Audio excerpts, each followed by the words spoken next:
Hello students, welcome back to SK Academy. So இன்றைக்கி வீடியோவில் நம்ம பார்க்க போகிறது கம்பேரிட்டிவ் பேலன்ஸ் ஷீட். ஸோ நம்ம லாஸ்ட் வீடியோவில் கம்பேரிட்டிவ் இன்கம் ஸ்டேட்மெண்ட் பார்த்தோம். ஸோ இந்த வீடியோவில் நம்ம கம்பேரிட்டிவ் பேலன்ஸ் ஷீட் பார்க்க போகிறோம். So comparative balance sheet balance ஷீட்டில் இருக்கிற ஐட்டம்ஸ் கம்பேர் பண்ணி அதில் எது இன்க்ரீஸ் ஆகிருக்கு எது டிக்ரீஸ் ஆகிருக்கு அப்படிங்கிற அந்த அனாலிசிஸ்க்காக பண்ணுறது தான் comparative balance sheet. So as usual 2 years உடைய 2 வருஷம் ஆர் மோர் தென் 2 years கூட எடுத்துக்கலாம். எத்தனை வருஷமும் கம்பேர் பண்ணணுமோ அத்தனை வருஷங்களை எடுத்துக்கலாம். And each and every item will be compared.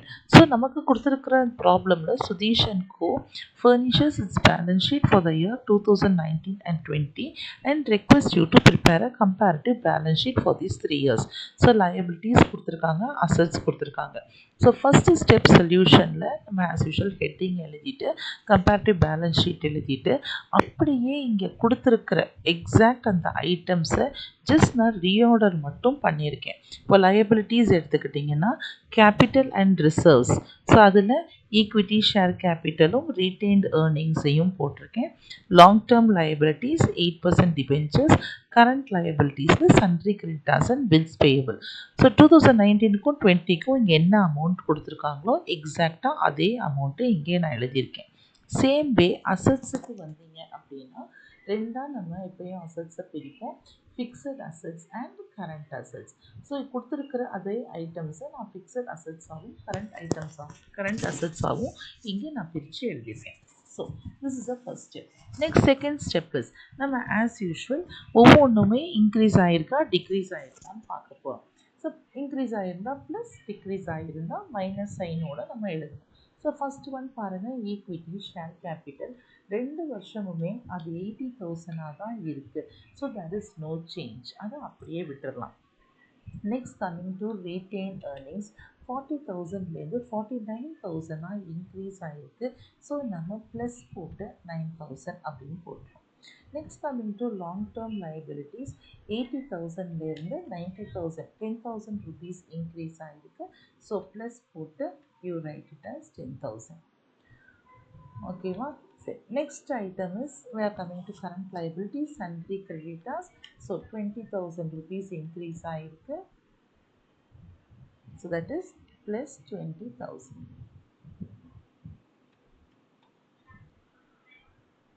Next is bills payable 10,000லேருந்து 15,000 இன்க்ரீஸ் ஆகிருக்கு. So which is plus 5,000.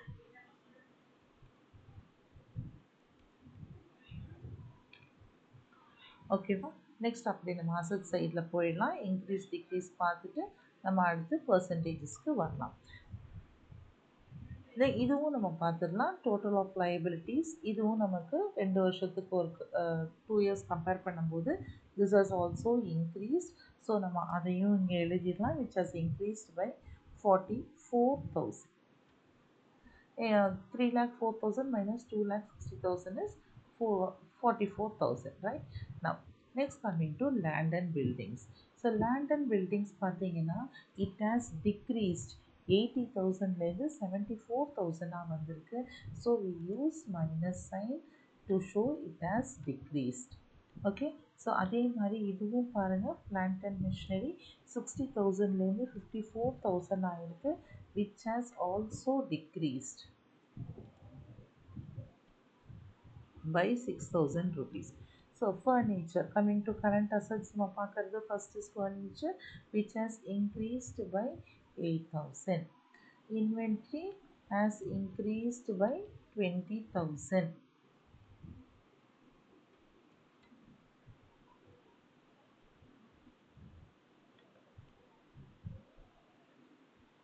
Okay, next is debtors. Debtors has also increased by 40,000. Just subtraction தான் இப்போ நம்ம செஞ்சுட்டு இருக்கிறது. we are just subtracting and அதுலேருந்து உனக்கு என்ன வருது அப்படிங்கிறது நம்ம இன்க்ரீஸ் வேல்யூவாக இருந்தால் ப்ளஸ் சைன், டிக்ரீஸ் வேல்யூவாக இருந்தால் minus sign. So cash balance has decreased considerably, அதனால நம்ம மைனஸ் சைன் போடுறோம். It has decreased by 12,000. Next coming to this, obviously இதே டோட்டல் தான் இங்கேயும் இருக்கணும் பேலன்ஸ் ஷீட்டில். ஸோ நீங்கள் அகெயின் கேல்குலேட் பண்ணணுங்கிற அவசியம் கிடையாது. It has increased by 44,000. So this is the first step. Now coming to calculation of relative value, which is called as a percentage. So percentage க்கு வரும்போது நம்ம அதே மாதிரி எப்படி நம்ம income ஸ்டேட்மெண்ட்ல பண்ணோமோ increase value or decrease value divided by base year, அதுதான் நம்மளுடைய answer. அதுதான் அப்படிதான் நம்ம percentage கால்குலேட் பண்ணணும். பேஸ் இயரோட தான் நம்ம கம்பேர் பண்ணுறோம் கரண்ட் இயரை. அதனால இன்க்ரீஸ் ஆகியிருந்தாலும் டிக்ரீஸ் ஆகியிருந்தாலும் பேஸ் இயரோட நம்ம அதை பர்சன்டேஜ் கால்குலேட் பண்ணுறோம். So first one is equity capital, அது நோ சேஞ்ச் அப்படிங்கிறனால பர்சன்டேஜும் அதுக்கு நோ சேஞ்ச், நம்ம அப்படியே போட்டுடலாம். Next coming to retained earnings 9,000 divided by 40,000 அப்படின்னு போட்டிங்கன்னா யூ வில் கெட் ப்ளஸ் 22.5. ஓகேவா?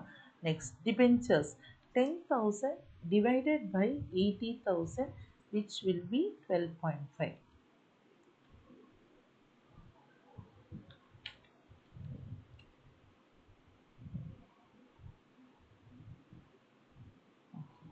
Next sundry creditors 20,000 increase ஆயிருக்கு.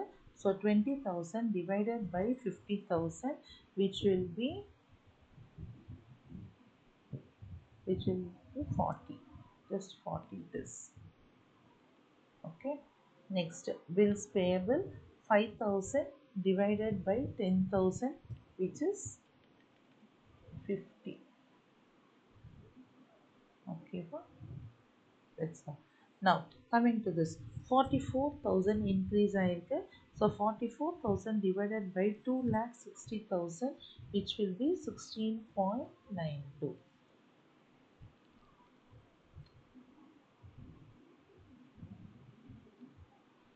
Okay, so in the same way நம்ம asset side க்கு நம்ம calculate பண்ண போறோம். Same way தான். So there's nothing difficult in this.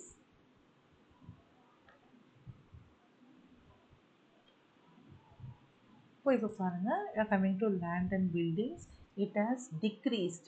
6,000 rupees decrease ஆயிருக்கு. But anyway நம்ம 6,000 divided by 80,000 போட போறோம், which gives you minus 7.5%. So நம்ம அதை அப்படிங்க எழுதிடலாம், minus 7.5.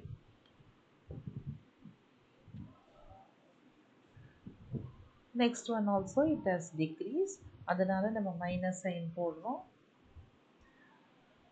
Land and buildings, it has decreased by 6,000, which is 6,000 divided by 60,000, which is 10%. Next coming to furniture, it has increased, அதனால நம்ம plus போட்டுறலாம். So furniture வந்து 40.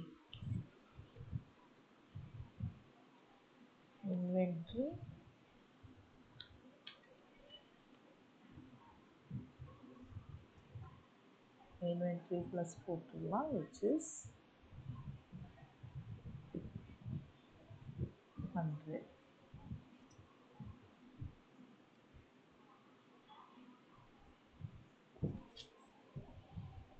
Inventory is 50. Yeah, I'm sorry. Okay. Next debtors க்கு வரும். Debtors is 40,000 divided by 40,000, which is 100%.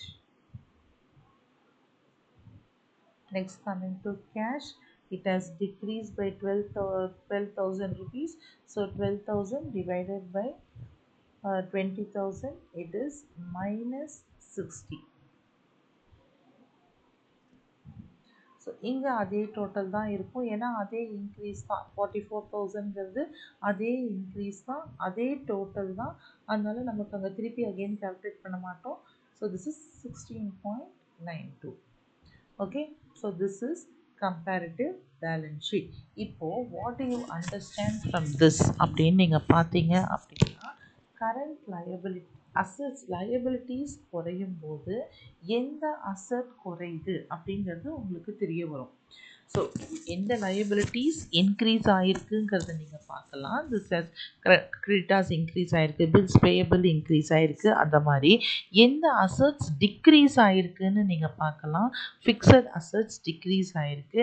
So இதனால கம்பெனியோடைய financial position எப்படி change ஆகிருக்கு அப்படின்னு பார்க்குறது தான் இந்த பேலன்ஸ் ஷீட்டோடைய அப்ஜெக்டிவ்.